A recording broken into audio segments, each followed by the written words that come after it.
Hello everyone, welcome to DNA coaching classes.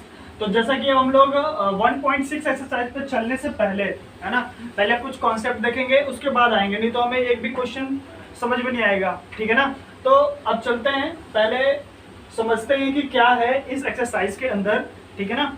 तो अभी तक जो भी हमने पढ़ा है ना, जो भी हमने पढ़ा वो कहीं रेलेवेंट नहीं था, यानी वो प्रैक्टिकल लाइफ में एप्लीकेबल नहीं था कहीं भी।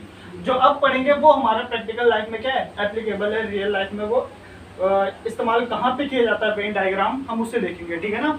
तो प्रैक्टिकल प्रॉब्लम्स, जो प्रैक्टिकल प्रॉब्लम्स है उनको सॉल्व करने के लिए इसको बनाया गया है। और ऑन द यूनियन के लिए, इंटरसेक्शन भी, ठीक है ना, एनी टू सेट्स के लिए। यहाँ पे हमने एनी टू सेट देखा और अभी देखेंगे एनी थ्री सेट के साथ भी हम यहाँ पे देखेंगे इसे। चलो पहले एक एक करके समझते हैं। जैसा कि आप लोग को बताया गया था, यूनिवर्सल सेट जो होगा उसे हम रेक्टेंगल से दिखाएंगे, और एक सर्कल जो होता है वो हमारा सबसेट होता है यूनिवर्सल सेट के। दो सेट हो गए, एक दो, इसके लिए भी बताएंगे, तीसरे सेट के लिए। ठीक है ना। तो अब देखते हैं, देखो ध्यान से, जितने भी चीजें इसको समझेंगे कि ये क्या है और ये क्या है और ये क्या है और ये क्या है, एक एक करके सारी चीजों को समझेंगे, तब हमें समझ में आएगा कि ये फॉर्मूला क्यों यूज किया जाता है, ये फॉर्मूला क्यों यूज करते हैं, ठीक है, और ये फॉर्मूला क्यों यूज किया जाता है। अगर हम ध्यान से देखें, अगर हमें क्या निकालना है, A union B, number of बोलेंगे, number of A union B कितना आएगा, इसके अंदर कितने एलिमेंट आएंगे। तो ध्यान से देखिए, अगर मैं एक एग्जांपल लूं तो एग्जांपल कैसे लिया जाएगा। सपोज एक स्कूल है, क्लास के अंदर 60 स्टूडेंट है। कितने स्टूडेंट है, 60। तो क्लास के अंदर कितने स्टूडेंट हैं, 60। तो ये हो गया हमारा क्लास। उस क्लास के अंदर ए और बी दो सेक्शन है। ए और बी क्या है, दो सेक्शन है। अब हर एक सेक्शन में क्या होता है, अलग अलग होंगे, लेकिन क्लास के अंदर अगर 60 स्टूडेंट हैं तो उसे 60 स्टूडेंट के अंदर ही ए और बी को क्या होगा, डिवाइड किया होगा। हो सकता है एक में 30 हो, दूसरे में भी 30 हो सकता है एक में 35 हो, दूसरे में कितना हो, 25 हो। तो इस तरीके से क्या होगा, डिस्ट्रीब्यूशन होगा उनका, है ना। तो ए और बी के अंदर तो हमने मान लिया, तो ये हमारा क्या होगा, जब हमने इसे बोला 60 स्टूडेंट, तो यानी ए और बी मिला के हमारे कितने स्टूडेंट हैं, 60 स्टूडेंट हैं। तो अब ध्यान से देखिए, तो ए यूनियन बी हमारा क्या कहलाएगा, n of A union B क्या हो जाएगा, 60 हो जाएगा। तो A of A union B हमारा क्या हो जाएगा, 60। अब सपोज यहाँ पे क्लास के अंदर 35 स्टूडेंट्स जो हैं वो इंग्लिश लाइक करते हैं। क्या लाइक करते हैं, इंग्लिश लाइक करते हैं। तो इंग्लिश लाइक करते हैं तो एक चीज हो गया, और 40 स्टूडेंट जो हैं वो क्या, हिंदी लाइक करते हैं। क्या लाइक कर रहे हैं, हिंदी। अब ध्यान से देखना, इन दोनों के अंदर 10 स्टूडेंट ऐसे हैं जो हिंदी एंड इंग्लिश और हिंदी दोनों लाइक करते हैं। अब देखो इस तरीके से बोला गया है, एक स्कूल है, स्कूल के अंदर, क्लास के अंदर कितने बच्चे हैं, उस क्लास के पर्टिकुलर क्लास 5th मान लेते हैं, 5th क्लास के अंदर, या 11th क्लास, हम 11th क्लास की बात करते हैं, 11th क्लास के अंदर कितने बच्चे हैं, 60 स्टूडेंट्स हैं। ठीक है ना। अब उसके अंदर जो 60 स्टूडेंट हैं उसको क्या मानेंगे, A union B. A union B क्या बोलता है, हमारा ए के अंदर जितने भी हैं और बी के अंदर भी जितने हैं, वो पूरे ए और बी को मिला के जो भी बच्चे हैं वो क्या हो जाएंगे, हमारे पूरे क्लास के बच्चे हो जाएंगे। तो इसे रिप्रेजेंट कैसे करते हैं, ए यूनियन बी। कैसे रिप्रेजेंट करेंगे, ए यूनियन बी। तो वो हमारे कितने, 60 हो गया। तो हमें पता चल गया कि अगर क्लास की बात करेगा, है ना, स्टूडेंट्स की बात करेगा, नंबर ऑफ टोटल स्टूडेंट की बात करेगा, क्लास टोटल, मतलब जो भी चीजें होगी, टोटल सब्जेक्ट में कितने स्टूडेंट हुए, या पास या फेल की बात करेगा, टोटल स्टूडेंट बोलेगा तो क्या हो जाएगा, ए यूनियन बी। पास की बात करेगा तो कोई एक सेट हो जाएगा, फेल की बात करेगा तो कोई दूसरा सेट हो जाएगा। ठीक है ना। तो यहाँ पे बोला गया कि जो 35 स्टूडेंट हैं वो इंग्लिश लाइक करते हैं, और 40 स्टूडेंट हिंदी लाइक करते हैं, और 10 स्टूडेंट हिंदी और इंग्लिश दोनों लाइक करते हैं। तो हम क्या करेंगे, जो पहला इंग्लिश लाइक कर रहा है उसे सेट ए मान लेंगे, और जो हिंदी लाइक कर रहे हैं उसे सेट बी मान लेंगे। अब ये दोनों लाइक कर रहे हैं तो दोनों के लिए क्या होता है, याद करो, कॉमन, यानी दोनों, यानी कॉमन है, यानी दोनों सेक्शन से क्या आ रहे हैं, कॉमन आ रहे हैं। तो कुछ बच्चे कॉमन है, तो ये पता किसका होगा, ए इंटरसेक्शन बी का होगा। ए इंटरसेक्शन बी का। तो आई बात समझ में? तो इस तरीके से हमें इस वाले फॉर्मूले में वैल्यू को पुट करना है और जो हमसे पूछा जाएगा वो आंसर आएगा, ठीक है ना।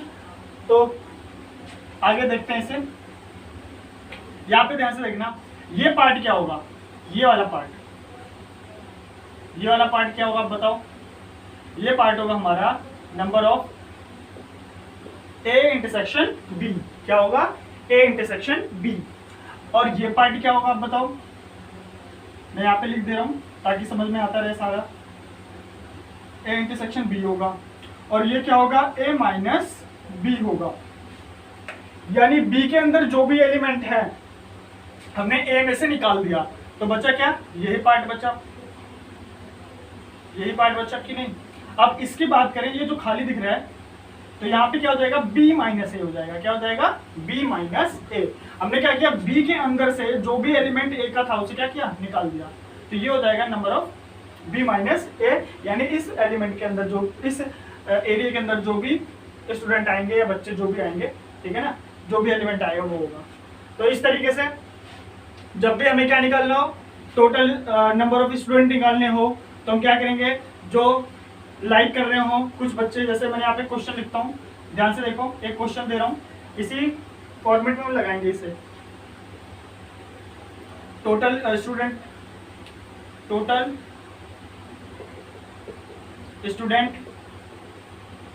सपोज 100 है, ठीक है।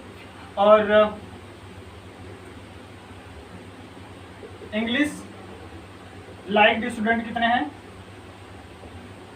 वो है हमारे पास 65। और हिंदी लाइक स्टूडेंट वो कितने हैं? सपोज 50 है। और बोथ वो कितने हमारे पास? हमें निकालना है। हमें क्या निकालना है? ऐसे कितने बच्चे हैं जो दोनों लाइक कर रहे हो। अब खुद ही सोचो, दोनों लाइक करेंगे ही कैसे? क्योंकि यहाँ पे 65 हो रहा है और यहाँ पे 50 हो रहा है। आप ऐड करो, दोनों को ऐड करो, कितना हो रहा है? अगर ये हम दोनों को अलग अलग ऐड भी कर लें, अगर अलग अलग ऐड करें तो हमें कितना मिल रहा है? 5 115। यानी 15 बच्चे एक्स्ट्रा कैसे हो जा रहे हैं? क्यों इसलिए एक्स्ट्रा हो जा रहे हैं? क्योंकि कुछ बच्चे इसके अंदर जो हमने लिखा है 65, इसमें कुछ ऐसे बच्चे हैं जो इंग्लिश और हिंदी दोनों लाइक कर रहे हैं। इसके अंदर भी ऐसे कुछ बच्चे हैं जो इंग्लिश भी लाइक कर रहे हैं, इसके अंदर ऐसे बच्चे जो हिंदी भी लाइक कर रहे हैं। इस वजह से ये ज्यादा हो रहा है, नहीं तो इसे टोटल तो 100 होना चाहिए था। इसका मतलब कुछ बच्चे कॉमन है जो दोनों लाइक कर रहे हैं, ठीक है ना। तो हमें वही निकालना है कि ऐसे कितने बच्चे हैं जो दोनों लाइक कर रहे हैं। तो हम क्या करेंगे? सिंपल सा पहले वाला फॉर्मूला। तो टोटल नंबर ऑफ स्टूडेंट हमारा 100 है, तो A union n of A union B कितना हो जाएगा? 100। और इंग्लिश लाइक कर रहा है तो एन ऑफ ए बराबर कितना हो जाएगा हमारा? 65। एन ऑफ बी बराबर कितना हो जाएगा? 50। तो हम क्या करेंगे? इस फॉर्मूले के अंदर रखेंगे N of A union B बराबर N of A plus N of B minus N of A intersection B. अब क्या करेंगे? यहाँ पे 100, यहाँ पे कितना रखेंगे? 65, यहाँ पे कितना रखेंगे? 50, और यहाँ पे इसे हमें निकालना है एन ऑफ। तो ये वाला पार्ट यहाँ पे लाएंगे, क्या हो जाएगा? N of A intersection B. ये ऐड करेंगे 115, 100 उधर ले जाएंगे तो कितना हो जाएगा? -100। तो 15 बच्चे आए, तो 15 बच्चे ऐसे हैं जो दोनों पसंद कर रहे हैं। कितने? 15 बच्चे ऐसे हैं जो हिंदी और इंग्लिश क्या कर रहे हैं? दोनों पसंद कर रहे हैं। अब देखो, इसमें एक क्वेश्चन और पूछा जा सकता है, इसमें बेस्ड ये दोनों एक ही चीज है, हमने केवल यूनियन वाले को इधर लिख दिया है, इसको उधर ला दिया और इसको उधर ले गया। ये प्लस था तो इधर आ गया तो क्या हो गया? माइनस। ये माइनस था उधर चला गया तो क्या हो गया? प्लस। फॉर्मूला एक ही है। जब भी हमें ये निकालना हो या ये निकालना हो या ये कुछ भी निकाल सकते हो आप।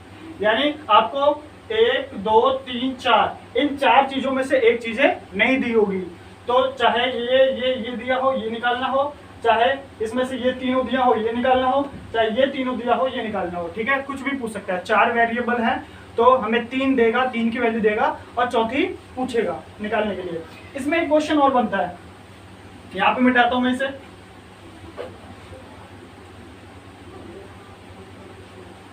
इसमें एक क्वेश्चन क्या बनता है?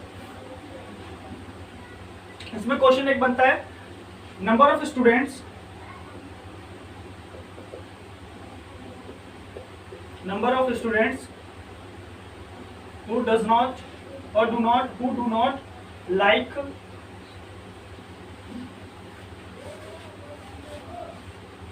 Hindi as well as English। ना तो वो हिंदी पसंद करते हैं और ना तो इंग्लिश पसंद करते हैं। जब इसकी बात आएगी तो ध्यान से समझो ये स्टेटमेंट क्या बोल रहा है, ध्यान से समझना है इस स्टेटमेंट को। ना तो वो हिंदी पसंद कर रहा है ना तो इंग्लिश पसंद कर रहा है ना। यानी हमें ऐसे बच्चे चाहिए जो ना तो हिंदी पसंद करते हैं और ना ही इंग्लिश पसंद करते हैं। इसका मतलब क्या हो गया, जब भी नाइदर यूज होता है, क्या नाइदर यूज होता है, ये और का फॉर्म होता है, किसका और किसके लिए यूज होता है, यूनियन के लिए। किसके लिए, यूनियन। इसका मतलब कहीं ना कहीं ये नेगेटिव यानी नेगेशन की बात कर रहा है। तो नेगेशन किससे रिलेट करता है, कॉम्प्लीमेंट से। किससे, कॉम्प्लीमेंट से। इसका मतलब ये हुआ ए यूनियन बी का ये हमसे कॉम्प्लीमेंट पूछ रहा है।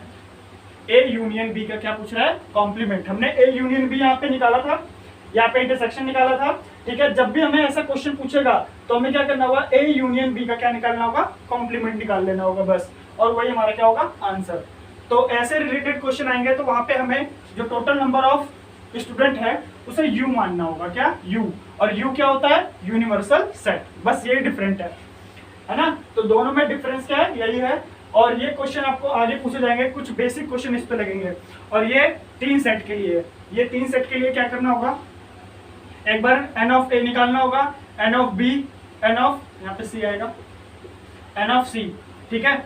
अब देखो ये माइनस क्यों किया जाता है, ये आपको समझाते हैं माइनस क्यों करते हैं। तो मिटाते हैं यहाँ पे,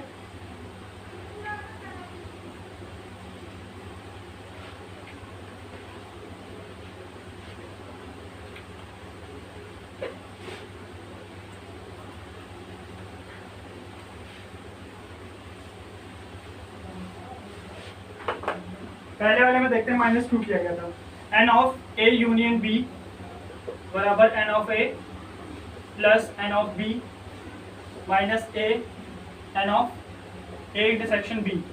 ये माइनस क्यों किया गया, ए यूनियन बी में हमने एन ऑफ ए जोड़ दिया, एन ऑफ बी जोड़ दिया, तो हमें माइनस करने की क्या जरूरत है। तो ऐसा क्यों होता है बताते हैं। जब कॉमन एलिमेंट आ जाते हैं तो ऐसा होता है। देखो ये हमारे पास ए है, ये हमारे पास क्या है, बी है। हमने क्या किया, हमें निकालना था A union B. A union जब बी निकालते हैं तो हम हमेशा कॉमन एलिमेंट को एक बार लिखते हैं, 2 बार नहीं लिखते हैं। समझना है यहाँ पे। सपोज हमारे पास एक एलिमेंट था, एक सेट था 1 2 3 उसके अंदर एलिमेंट थे, और बी था हमारे पास 2 3 4 5। तो जब हम इसका यूनियन निकालते हैं तो क्या ये दोबारा से लिखते हैं 2 2 3 3 4, ऐसा बिल्कुल नहीं लिखते। जो एक बार आ जाता है उसे दोबारा नहीं लिखते हैं। तो ऐसा ही होता है जब भी क्या होता है, कॉमन आता है तो 2 बार आ जाता है तो उसे क्या करते हैं, माइनस करते हैं। अब ध्यान से देखना, ये पार्ट क्या है हमारा, A intersection B, A intersection B. हमने क्या किया, हमने n of A union B निकालना है। तो जब हमने एन ऑफ ए किया, तो एक बार जब एन ऑफ ए आया ये तो पूरा आ गया, यानी ये आ चुका है, आ गया ना, यानी ये पूरा आ गया। लेकिन जैसे ही हमने एन ऑफ बी किया तो ये तो आया ही, साथ में एक बार और ये आ गया। तो जो एक बार और आ गया उसी को हम क्या करते हैं, माइनस कर देते हैं, ताकि कॉमन वाला एक ही बार आए। इसीलिए ताकि कॉमन वाला पार्ट क्या हो, एक ही बार आए, नहीं तो कॉमन वाला पार्ट क्या हो तो 2 बार आ जाता है, जिससे हमारा आंसर क्या हो जाएगा, गलत हो जाएगा। तो इस वजह से ये क्या करते हैं, यहाँ पे माइनस करते हैं। समझ में आ गया। थर्ड में देखते हैं 3 में कैसे होता है।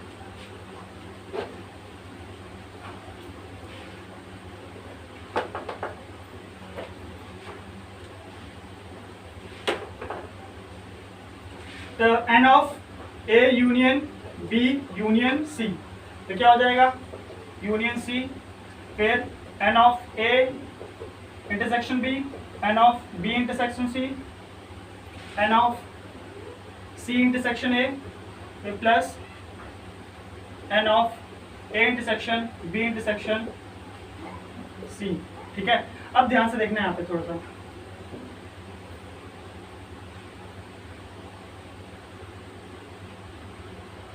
हमारे पास कितने सेट आ गए, 3, 1 2 3, ठीक है ना, ए बी सी। जब हमने एक बार a प्लस किया तो ध्यान से देखना, जब हमने a प्लस किया तो इस पार्ट के साथ ये पार्ट भी आ गया, ठीक है। ये पार्ट क्या होता है, a इंटरसेक्शन b, ये पार्ट क्या होता है, a इंटरसेक्शन c, ये क्या होता है, b इंटरसेक्शन c, और ये क्या होता है, a intersection b intersection c। इसे नोट कर लीजिए पहले। ये क्या होता है, a minus b plus c, यानी a में से हम क्या करते हैं, a प्लस a यूनियन यहाँ पे लिख देते हैं,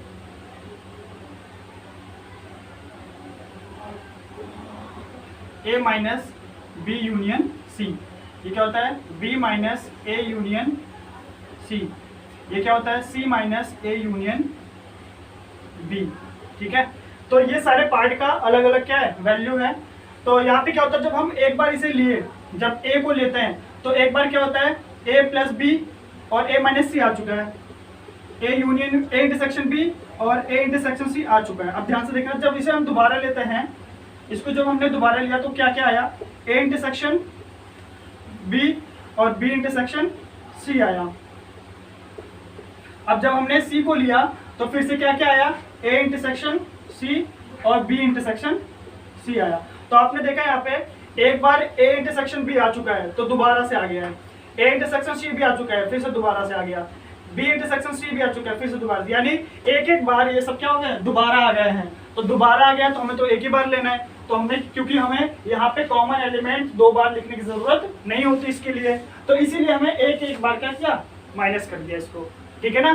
तो और लास्ट में हमें क्या होता है, इस पार्ट का जब इसके साथ होता है तो हमें क्या होता है, एक बार इसको ऐड करना जरूरी होता है।